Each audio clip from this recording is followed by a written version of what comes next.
성경 말씀 고린도전서 16장 13절에서 24절까지의 말씀입니다. 지난주 뒷부분은 안 하려고 했는데 너무 찝찝해서 그래서 무려 16장까지 왔는데 뒷부분을 안 하고 넘어가기가 그렇더라고요. 깨끗하게 16 마지막 장 마지막 절까지 살펴보도록 하겠습니다. 고린도전서 16장 13절에서 24절 우리 같이 읽겠습니다. 깨어 믿음에 굳게 서서 남자답게 강건하라. 너희 모든 일을 사랑으로 행하라.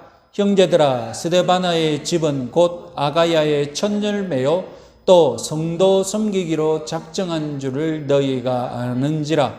내가 너희를 권하노니 이 같은 사람과 또 함께 일하며 수고하는 모든 사람에게 순종하라. 내가 스데바나와 브드나도와 아가이고가 온 것을 기뻐하노니 그들이 너희의 부족한 것을 채웠음이니라. 그들이 나와 너희 마음을 시원하게 하였으니 그러므로 너희는 이런 사람들을 알아주라. 아시아의 교회들이 너희들에게 문안하고 아글라와 브리스가와 그 집에 있는 교회가 주 안에서 너희에게 문안하니 모든 형제도 너희에게 문안하니 너희는 거룩하게 입맞춤으로 서로 문안하라. 나 바울은 친필로 너희에게 문안하노니 만일 누구든지 주를 사랑하지 아니하면 저주를 받을지어다. 우리 주여 오시옵소서. 주 예수여 그리스도의 은혜가 너희와 함께하고 나의 사랑이 그리스도 예수 안에서 너희 무리와 함께 할지어다. 아멘. 바울 서신의 경우 시작은 되게 비슷비슷하게 시작합니다. 편지를 시작하는 바울 나름의 스타일이 있었기 때문입니다.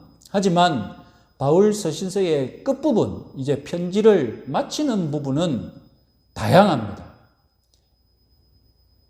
정해진 스타일이 없었던 것입니다. 다양한 중에 다소 일관된 부분이 있는가 찾아보면 자필서명, 자기가 자필서명하는데 이것은 고대인의 관행이지 바울만의 스타일은 아니었습니다. 고린도전서 결말 부분은 다양한 편지 결말 중에서도 독특한 분위기를 가지고 있습니다. 13절을 보십시오. 만약에 제가 여러분들에게 13절이 결말 부분에 속한다고 1절 암시를 주지 않고 따로 떼어내어서 지난 시간에 해버렸다면 여러분들은 이 13절을 결론의 시작으로 눈치채지 못했을 것입니다. 여러분들을 무시해서가 아니라 저도 학자들이 13절부터 결론이라고 알려주니까 13절부터 결론 부분이구나라는 것을 알 수 있었기 때문입니다. 저와 여러분들이 똑같은 처지라 말씀드린 것입니다. 13절, 14절은 누가 봐도 마무리 걸 것 같지가 않죠. 이것은 마치 또 다른 이야기를 시작하려는 것 같다, 그런 기분이 듭니다. 그러나 좀 더 깊이 생각해 보면 13절, 14절은 고린도전서 16장 전체를 사도 바울이 압축하고 있음을 알 수 있습니다. 먼저 13절은 마치 군사령관이 자기 병사들에게 내리는 명령 같죠. 고린도 교인들은 흔들리고 있었습니다. 그 대표적인 것이 무엇입니까? 부활을 부인한 것이죠. 그래서 바울은 부활장 고린도전서 15장을 통하여서 바울 자신도 물려받은 그 부활의 복음, 복음의 전통에 굳게 서 있으라고 당부하지 않았습니까? 고린도 교인들은 이 복음의 전통을 지키는데 남자답게 강건해야 합니다. 나약해서는 안 됩니다. 13절이 이렇게 군인적인 군사적인 분위기라면 14절은 반대로 가족적인 분위기입니다. 모든 일을 사랑으로 행하라. 단번에 여러분 몇 장이 떠오릅니까? 고린도전서 13장이 떠오르죠. 14절에 모든 일을 사랑으로 행하라. 모든 일은 무엇입니까? 고린도전서에서 사도 바울이 지적했던 문제죠. 어떤 문제들이 있었습니까? 기억을 되돌려 보면 고린도전서 1장부터 3장까지는 무엇이었습니까? 고린도 교회의 당파 싸움, 여러 지도자들의 이름으로 나눠져서 당파로 싸우는 것에 대해서 문제를 다루었고, 그리고 4장, 9장에서는 바울을 적대시하는 것, 바울의 사도됨을 의심하는 것, 바울 분위기를 문제 삼았죠. 그리고 6장에서는 교인들끼리 법정 소송을 한 것, 7장에서는 남편과 아내 사이의 문제, 그리고 8장부터 10장까지는 소위 지혜를 가진 자들이 갑질을 행하는 것. 우리는 지혜를 가졌다, 이 무식한 자들아 하면서 갑질을 행하는 문제. 그리고 11장에서는 주의 만찬, 성만찬에서 가난한 자들을 무시하는 행태. 그리고 12장부터 14장까지는 무엇이었습니까? 예배 시간에 각종 은사와 방언과 예언이 그런 은사가 터지면서 덕을 세우는데 실패한 문제, 예배의 분위기가 엉망이 되는 문제에 대해서 다뤘습니다. 이 모든 문제를 다루는 근본적인 치유책이 무엇이었습니까? 사랑으로, 사랑 안에서 이 모든 것을 행해야 한다고 사도 바울은 힘써 말했지 않습니까? 자, 이어서 15절부터 18절까지 스데바나 이 사람에 대해 칭찬합니다. 지나가는 듯이 칭찬하는 것이 아니라 결론 부분이면 지나가듯이 칭찬할 수 있는데 무려 4절이나 할당해서 특별한 의도를 가지고 이 스데바나와 그 식구들을 칭찬합니다. 15절에 의하면 스데바나는 아가야의 첫 번째 열매라고 말합니다. 아가야는 그리스 남부 지방을 말하죠. 스데바나는 고린도와 그 근방에서 처음으로 개종한 고린도인이었습니다.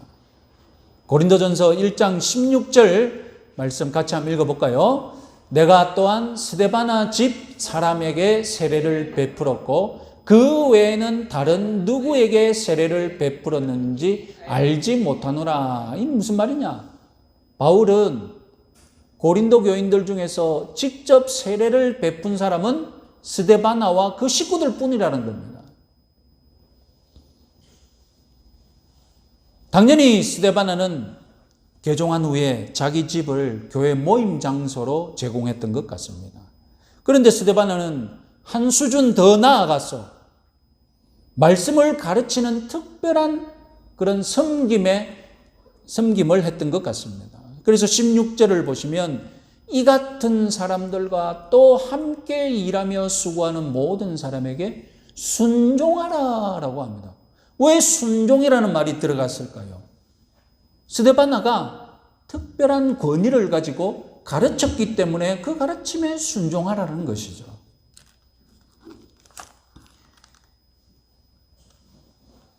스데바나와 같이 함께 일하고 수고하는 모든 사람에게 순종하라고 했지만 결국 주인공은 누굽니까? 주인공은 스데바나입니다.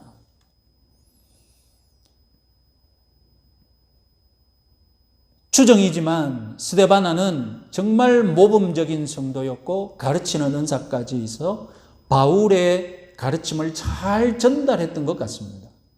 그런데 스데바나는 고린도의 이 당파 싸움에서 어떤 사람으로 취급받았겠습니까? 대표적인 바울파 사람으로 취급받았겠죠.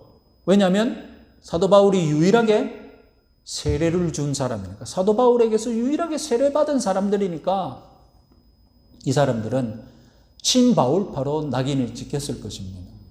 그래서 다른 파당으로부터 어떻게 했습니까? 견제를 받았겠죠. 견제를 받았을 것입니다. 시기를 받았을 것입니다. 그래서 바울은 단지 바울에게 세례받았다는 것만으로 스데바나가 무시당하고 스데바나가 가르치는 내용에 대해서 사람들이 무시하는 이런 행태가 벌어지는 것을 너무 안타까워서 이제 스데바나를 위해서 길게 칭찬하기 시작합니다. 이것이 바로 사도 바울의 진짜 의도입니다. 바울은 스데바나와 그 식구들이 어떻게 고린도 교회에서 인정받았는지 같이 한번 생각해 보자. 각성시킵니다. 15절, 성도 섬기기로 작정한 줄을 너희도 알지 않느냐? 성도 섬기기로 작정하다. 이것을 헬라어 문자 그대로 번역을 하면요, 그들은, 스데바나와 그 식구들은 성도 섬기는 일에 자기 스스로를 임명했다라는 뜻입니다. 아무도 섬기라고, 여러분, 섬기다는 이 단어에서 집사라는 단어가 나왔습니다. 그 교회에 사도 바울도 없고 특별한 장로도 없이 아주 혼란스러운 상태인데, 스데바나와 그 식구들은 야, 우리가 집사가 되자. 우리가 이 교회 섬기는데 헌신하자. 그렇게 스스로 작정하고 자기들을 나는 이 교회 집사로 나는 스스로 됐다고 생각하겠다. 그래서 섬기기 시작했던 겁니다. 그것을 고린도 사람들이 다 알고 있다는 겁니다.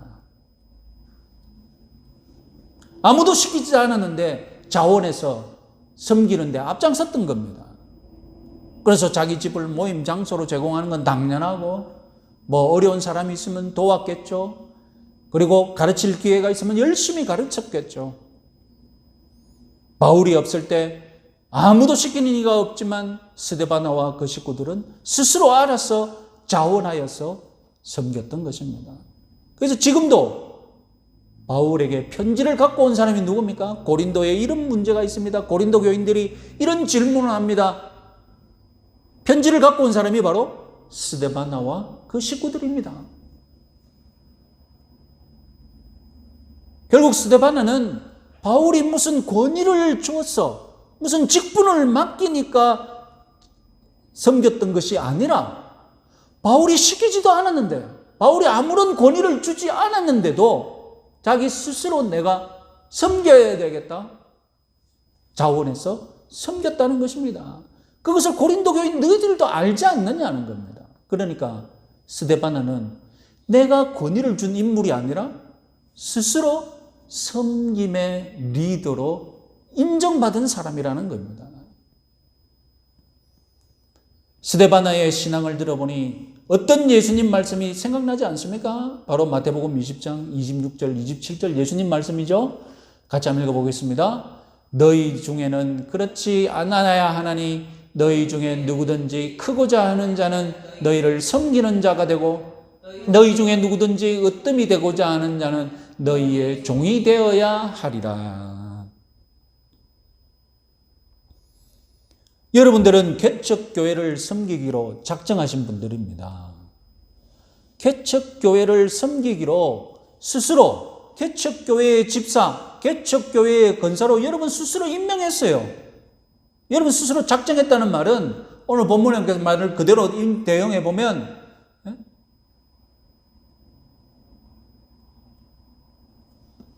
스스로 섬기기로 자신을 임명했음을 믿으시기 바랍니다. 여러분 스스로 작정하신 분들이에요. 여러분 스스로 자원하셨지 않습니까? 제가 여러분 무슨 흑마술을 부려서 여러분 꼬셨습니까? 지금 생각해보니 그때 윤 목사가 꼬셨는데 그때 내가 안 넘어갔어야 되는데 여러분 후회하십니까? 저는 거꾸로 생각하고 있는데 여러분들이 꼬셔가지고 흑마술에 걸려가지고 지금 이 개척하고 있다고 저는 그렇게 생각하고 있는데 아닙니까? 여러분 스스로 섬기기로 자신을 임명하고 그리고 실천하는 데서 가장 큰 걸림돌은 자신의 게으름이 아닙니다. 자신의 게으름이 아니라 섬기지 않으려는 성도들이 막는 것입니다. 섬기지 않으려는 자들이 섬기는 자들을 막고 방해합니다. 큰 이유가 있겠죠. 그것은 질투와 시기심 때문에 그럴 수도 있고, 그러나 질투와 시기심보다는 자기의 섬기지 않는 모습이 드러나기 때문에 그게 싫은 거죠. 그게 싫어서 열심히 섬기는 자들을 주저앉히죠. 그러면서 뭐라고 합니까? 평균은 하자. 평균만 하자. 제가 두어 번 여러분 회비 내는 것, 우리들의 헌신과 우리들의 헌금이 회비로 취급받아서는 안 된다고, 회비 내는 것처럼 되어서는 안 된다고 말씀드린 적이 있는데, 섬기는 자들을 막고 방해하는 사람들의 생각이 주로 무엇이냐? 평등하게 회비 내자는 그런 회비주의자들입니다. 평등한 회비를 우리 모두 하자는 그런 회비주의자들이 섬김을 막는 것입니다. 유난히 뛰어나게 섬기지 말고 우리 모두 공평하게 회비 내듯이 다 섬기자. 평균적으로. 진짜 못된 성도는 질투와 시기도 있겠지만 질투와 시기가 없어도 유난히 한 사람이 뛰어나게 섬기면 내가 못 섬기는 것이 드러나니까 자신의 게으름을 덮기 위해, 자신이 섬기지 않음을 덮기 위해 우리 평균 서로 평균적으로 섬기자 이렇게 꼬시고 주저앉히는 겁니다. 그래 놓고 자기는 나중에 또 섬기지도 않아요. 평균만 하는 것도 아니에요. 여러분 주위에서 뭐라고 하든 여러분 스스로 작정하시기 바랍니다. 여러분 스스로 임명하세요. 나는 섬기는 종이다. 나는 이 교회에 섬기는 종이다고 스스로 작정하고 주위에서 뭐라든 실천하면 되는 거죠.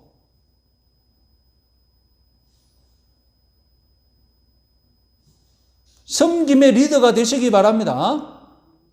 그리하여서 주님처럼 섬김의 리더로 인정받으시고 가장 나른 자들에서 섬김으로 가장 높은 리더로 인정받으시는 여러분들 되시기 바랍니다. 자, 스데바나에 대한 칭찬은 17절에서도 이어집니다. 17절에서 드디어 스데바나 식구들의 이름이 밝혀집니다. 브나드로와 아가이고. 부드나도는 행운아라는 뜻입니다. 그리고 여기서 행운아라는 뜻은 이 이름은 해방 노예들에게 흔한 이름입니다. 나는 행운을 얻었다. 나는 복을 받았다. 해방 노예들이 그래서 자기 이름을 부드나도로 많이 지었다고 합니다. 아가이고는 무엇이냐? 그 이름 뜻이 그냥 아가야 출신입니다. 옛날에 영화 글래디에이터라는 아주 재밌는 영화를 보면 주인공 이 막시묵스 장군이 노예가 되었었죠. 노예가 되었을 때 이름이 뭐냐? 스페냐드입니다. 스페냐드. 왜냐하면 스페인에서 왔다고. 너는 스페인 출신이라고. 스페인 촌놈이라고 그냥 스페냐드라고 불러요. 그래서 학자들은 이 부드나도와 아가이고가 원래는 스데바나의 노예였다가 해방되어 자유인이 된 몸일 것이라고 추정합니다. 만일 이런 추정이 맞다면 최상으로 가장 좋은 시나리오는 무엇이냐? 이 세 사람의 관계에 대해서 가장 아름다운 시나리오는 무엇이냐? 바울이 오기 전에 주인 스데바나 집에는 노예 부드나도와 아가이고가 노예로 있었습니다. 뭐 특별하게 뭐 학대를 했거나 그렇다기보다도 그냥 고린도의 평범한 주인과 노예의 관계였다고 생각하면 됩니다. 근데 바울이 왔어. 고린도에 복음을 선포하고 스데바나가 그 복음을 받고 은혜를 받았어. 어떻게 된 것입니까? 자기 노예들을 은혜로 풀어준 것입니다. 은혜로 풀어주니까 이 두 사람은 너무 감사해서 자유인이 되었지만 여전히 마치 스데바나를 주인 섬기듯이 따라다니면서 섬기고 자유인으로서 스데바나를 자기 옛 주인을 그대로 따르고 있는 것입니다. 이것이 최상의 시나리오입니다. 그러면 평범한 시나리오는 무엇이냐? 아마 부드나도와 아가이고는 바울이 오기 이전에 이미 해방이 된 노예였을 것이다.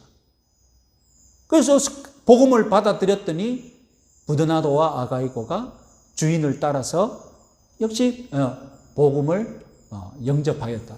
그리고 지금 세 사람이 이렇게 사도 바울에게 편지를 들고 온 이유는 무엇이냐? 아마 스데바나가 사업차 고린도에서 에베소로 갈 일이 있었는데 그때 겸사겸사해서 편지를 들고 갈 수 있을 것이다. 이런 평범한 추정까지도 할 수 있습니다. 하여튼 여러분, 세상의 추정이든 평범한 추정이든 이 편지를 가지고 사도 바울을 방문한 것만으로도 사도 바울은 기뻐했습니다.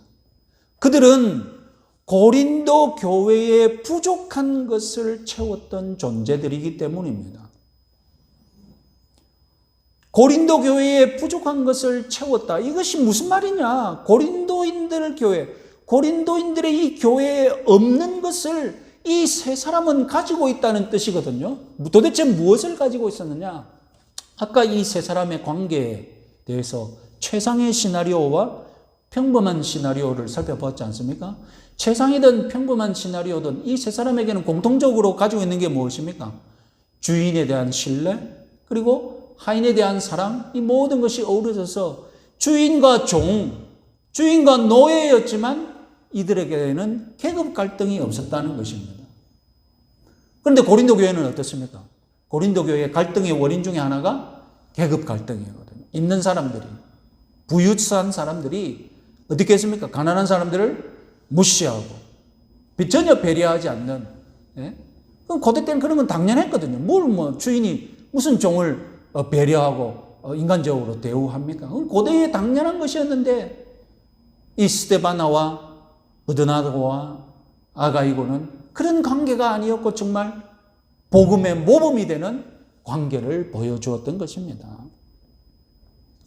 그래서 18절에 나만 이들이 기쁘고 이들만 보면 내 마음만 시원하게 할 뿐만 아니라 너희 마음도 시원하게 하는 존재들이 아니지 않느냐. 저 세 사람을 보면 보는 사람마다 마음이 시원해지는 거예요. 어째 저렇게 주인은 종을 인격적으로 대우해주고 종은 이미 자유인이 되었는데도 주인을 사랑하는 마음으로 주인을 여전히 대우해주고, 저 관계는 정말로 아름다운 관계다. 보는 사람마다 마음이 흐뭇해지는 그런 관계였던 겁니다. 반대로 생각하면 고린도 교회에는 바울이 생각만 해도 마음이 답답해지고 심장이 멈을 것 같은 그런 얼굴도 있다는 거예요. 스데바나를 생각하면 마음이 시원해지는데 어떤 사람 얼굴을 떠올리면 마음에 갑자기 얼음이 짱 깨듯이 그런 사람도 있다는 거예요. 답답하고.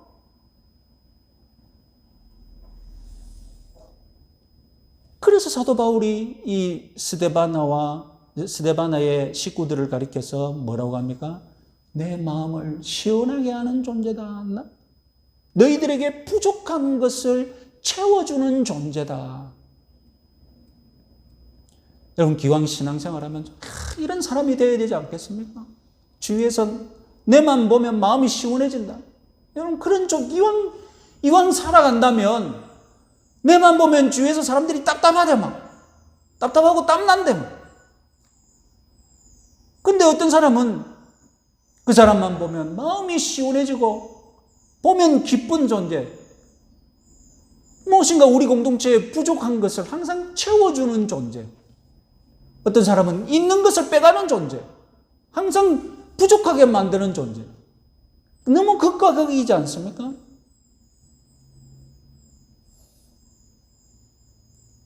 저와 여러분들도 우리 스데바나와 이 식구들처럼 다른 사람의 마음을 시원하게 하는 존재가 되시기를 바랍니다. 18절에서 마지막으로 사도 바울은 너희는 이런 사람들, 이 스데바나와 이 식구들을 제발 좀 알아주라고 명령합니다. 사도 바울이 결국 이것 때문이었어요. 이렇게 마음을 시원하게 해주는 사람들이 당연히 인정받아야겠죠. 당연히 주위 사람이 알아줘야 되는데 그게 지금 안 되고 있는 거예요. 고린도 교회 무엇이 문제입니까? 당파 싸움 때문에. 저것들은 바울파야. 저것들은 바울에게 세례받았기 때문에 우리는 닥치고 반대해야 돼. 바울의 아이콘이야. 무조건 반대. 사도 바울은 그러지 말라는 겁니다. 왜 이런 사람들이 너희들에게 인정을 못 받고 너희들이 알아주지 않느냐는 것입니다. 바울이 이 말을 하고 싶었던 거예요.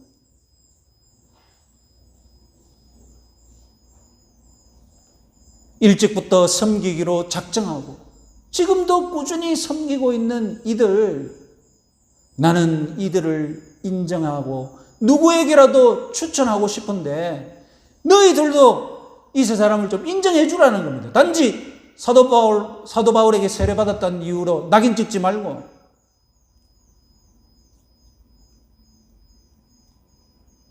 자, 19절부터는 다른 사람들의 이제 문안 인사를 전달하기 시작합니다. 순서는 크고 많은 사람들의 인사부터 점점점 내려가는 것입니다.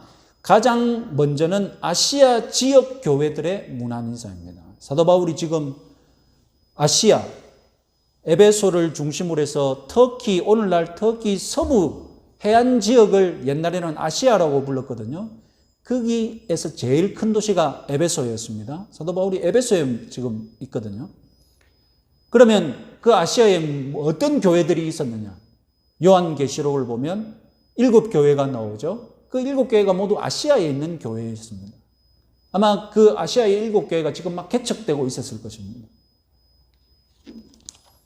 다음은 에베소에 머물고 있는 아굴라 브리스가 부부와 그 집에 있는 교회가 전하는 문안 인사입니다.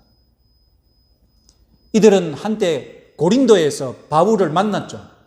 그래서 이들도 고린도에 아는 사람이 많았습니다. 그러니까 고린도 사람들에게 문안 인사를 보내는 것입니다. 세 번째로는 바울과 함께 있는 형제들의 문안 인사입니다. 누군지는 모릅니다. 확실한 것은 디도가 지금 바울과 함께 있을 것이라는 것뿐입니다. 마지막으로 바울 개인의 문안 인사입니다. 여기서 바울은 친필로 인사 문구를 쓴다고 밝힙니다. 이것은 고대 세계의 관행이었습니다. 옛날에는 문맹률이 높았고 또 이 글씨의 글씨를 쉽게 읽으려면 전문적인 필경사가 대필하게 했습니다. 그러면 편지를 쓰는 경우 바울은 불러주기만 했고 필경사가 바울이 불러주는 대로 글씨를 예쁘게 써서 누구라도 보면 읽기 쉽게 예쁜 편지를 만들어줬습니다. 이 고대 세계의 관행입니다. 그래서 사도 바울은 지금까지 편지를 대신 쓰게 했는데 자기가 인사하려니까 이 부분은 어떻게 합니까? 이 부분은 자기가 지금 친필로 쓰겠다는 겁니다. 그러니까 표시가 나겠죠. 지금까지 써온 문체와는 다른 글씨로 나 바울은 너희들에게 친히 친필로 문안한다라고 사도 바울이 썼겠죠. 자, 사도 바울은 이렇게 자필 인사를 마치자마자 뭔가 더 충격적인 권면을 해야 되겠다는 생각이 든 것 같습니다. 편지 받는 대상이 누구입니까? 그 문제투성이 고린도 교회이지 않습니까? 그래서 쓰게 된 것이 사도 바울 서신서에서 아주 예외적인 문장 22절입니다. 만일 누구든지 주를 사랑하지 않으면 저주를 받을지어다. 여러분 지금 편지 잘 마치고 있는데 인사 전한다고 했는데 느닷없이 너 주님 사랑을 하면 저주받을지어다 이런 말이 들고 얼마나 여러분 낯설고 생뚱맞은 표현입니까? 그만큼 고린도전서는 지금 문제가 심각한 교회였고 내가 그 교회를 위해 지금 긴급하게 중요하고 진지한 서신을 쓴다. 이것을 사도 바울은 고린도 교인들에게 각인시키고 싶었던 것입니다. 그래서 아주 예외적인 이 저주 선언을 통해 이 서신의 내용이 얼마나 심각한지 끝까지 긴장을 놓치지 말라는, 끝까지 인식하고 있으라는 것입니다.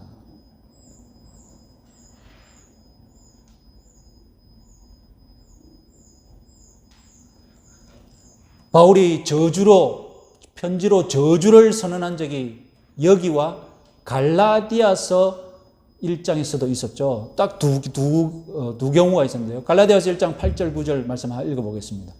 그러나 우리나 혹은 하늘로부터 온 천사라도 우리가 너희에게 전한 복음 외에 다른 복음을 전하면 저주를 받을지어다. 우리가 전에 말하였거니와 내가 지금 다시 말하노니 만일 누구든지 너희가 받은 것 외에 다른 복음을 전하면 저주를 받을지어다. 갈라디아의 저주 대상과 지금 고린도의 저주 대상은 결국 같은 대상입니다. 무슨 말이냐? 입장이 똑같다는 겁니다. 주님을 사랑하는 자들은 주님이 보내신 대언자, 그래서 복음을 가르치는 대언자를 사랑하겠죠. 순종하겠죠. 그러나 주님이 보내신 대언자, 복음을 가르치는 그 복음 외에 다른 복음을 따르고 배우고 순종하는 사람은 결국 누구를 싫어하는 겁니까? 결국 주님을 싫어하는 거잖아요. 그러니까 그들은 주님을 사랑하지 않는 자라는 말입니다. 마지막으로 23절, 24절 편지의 마지막 문장으로 사도 바울은 다른 서신서와는 또 독특한 문장을 썼습니다. 무엇이냐? 나의 사랑이 그리스도 예수 안에서 너희 무리와 함께한다. 고린도 교회가 문제투성이지만 미우나 고우나 예수님 안에서 형제자매잖아요. 아무리 너희들이 문제가 많더라도 나는 그리스도 예수 안에서 너희를 여전히 사랑한다. 이 말을 꼭 해야 해요. 왜냐하면 앞에 뭘 했습니까? 앞에 저주를 선언했거든요. 주님을 사랑하지 않는 자들에게 저주를 선언하니까 독자들이 어떻게 느끼겠습니까? 사도 바울은 우리를 저주하는가 봐, 우리를 싫어하는가 봐, 이렇게 오해할 수 있잖아요. 아니다. 나는 주님을 사랑하지 않는 자들에게 저주를 선언했지 너희 모두를 다 저주를 선언한 것은 아니다. 나는 너희들이 그리스도 예수 안에 있다면 나도 예수 그리스도 안에 있기 때문에 우리 모두 다 사랑한다. 이 말을 하고 싶었던 것입니다. 그리스도 예수 안에 있다면 어쨌든 그리스도 예수 안에 있는 형제 자매들을 사랑하고 허물 덮어줘야죠. 나도 똑같은 존재니까요. 나도 허물이 있고 그래서 참고 서로 덮어주고 마음도 아파하는 대가를 지불하고 그런 사랑하는 아픔을 견뎌내면서 예수 그리스도 안에서 신앙생활을 하는 수밖에 없는 것을 믿으시기 바랍니다. 이번 한 주간도 이렇게 서로 예수 그리스도 안에서 섬기고 그리고 사랑하는 여러분들 되시기 바랍니다.